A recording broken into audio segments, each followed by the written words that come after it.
It's 2045 and Earth has been brought to its knees by catastrophic climate change and a worldwide energy crisis, not to mention famine, poverty, disease and war. In short, everything we presently fear has come to pass. It is the ultimate dystopian future. That's the premise of Ready Player One, a work of science fiction from 2011 by Ernest Cline and now a movie by Steven Spielberg. Wade Watts, the story's protagonist, is born into a generation that feels failed by reality. The only thing making life bearable is the Oasis, a globally networked virtual reality world. Using a visor and a set of haptic feedback gloves, Wade and millions like him enter its realm daily. Designed by programming genius James Halliday, the Oasis started life as a video game, with people adopting avatars, going on quests and generally leaving the real world behind. Playing your boss was a popular element of the game. Ready Player One, the message that greets players as they log on, is a reference to the coin-operated arcade machines of the 1980s. A decade that the book lionizes with, and sometimes tedious, pop culture references. But as Earth eventually collapsed, the Oasis became much more, functioning as a substitute for society. Wade attends school in the simulation,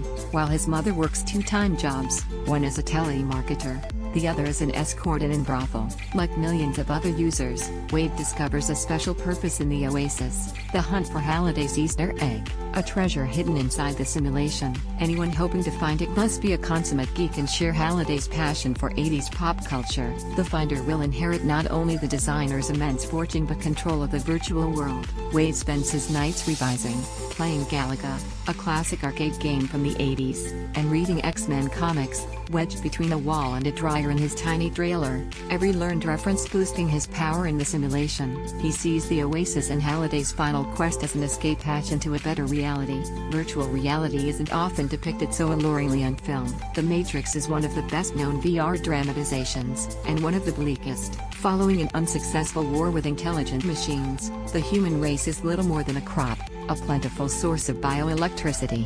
For their entire lives, humans are hooked into a near-perfect simulation of the world as it was 200 years previously, blissfully unaware of their enslavement. The Matrix presents VR as a form of sensory prison? From the cradle we are locked away. The Matrix presents VR as a form of sensory prison. In one of the most memorable scenes, we see what has become of the human race. In the cradle, we are locked away in small containment cells, kept alive by intrusive pipes, jacked into the Matrix's lulling code. Millions of humans, side by side, but walled off from each other. It's the ultimate VR nightmare.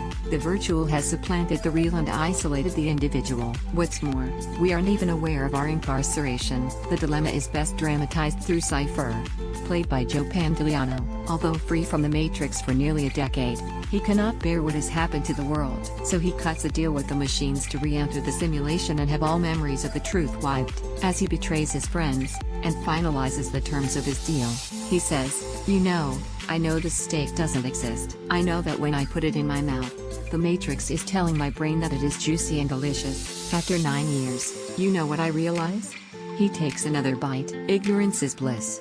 Crucially, the film's heroes, Neo, Morpheus, Trinity, resist the seductive simulation. Even though the real world is scorched and almost uninhabitable, far worse than the declining planet that Wade Watts seeks refuge from, it cannot be abandoned. The real must be valued above all else. The Matrix, Hopi, represents the worst-case scenario for the future of VR. It's not alone in its negativity. Interestingly, VR is often treated with the same suspicion that has dogged video games as a whole over the last 30 years. That spending all day lost in a digital world is antisocial, morally suspect and corrupting. The parallels are obvious in the somewhat dated 1992 film The Lawnmower Man, based on a Stephen King short story.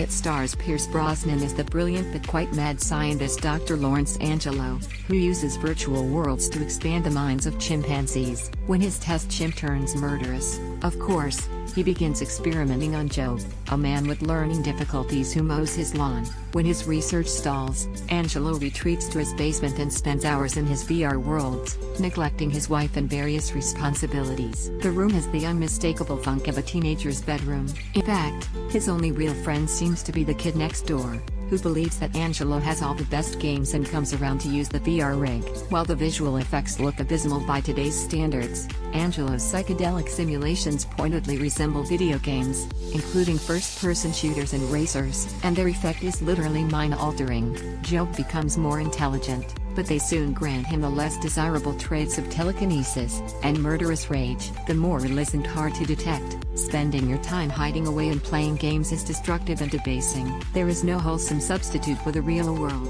What such films fail to recognize is that, while VR attempts to immerse its user in an artificial world, it doesn't have to isolate them. The recent Black Mirror episode San Junipero offered a more hopeful scenario. In the near future, the elderly escape to the simulated coastal party town of San Junipero, where they can relive their youth. It's permanently 1987.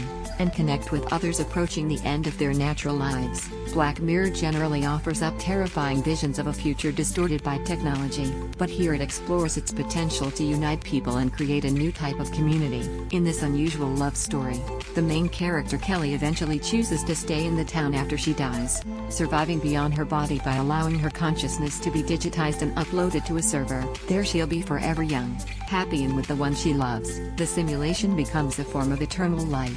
An afterlife that exists not amid the clouds but in the cloud, a sprawling data center where the minds of the physically dead are kept alive. At the beginning of Ready Player One, Wade reveals he has watched all 180 episodes of the 80s US sitcom Family Ties. Sitting alone in the dark, watching the show on my laptop, I always imagined that I lived in that warm, well-lit house, and that those smiling, understanding people were my family.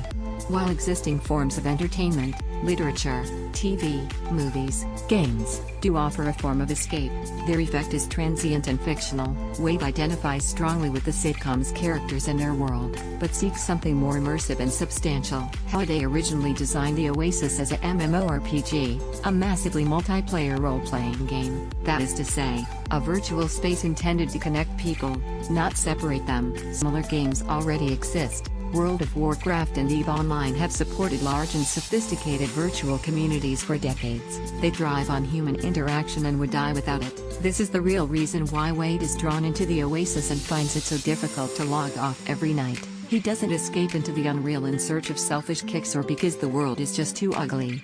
It's because the inequality-riven, dystopian world of 2045 can no longer provide the social interaction and human connection he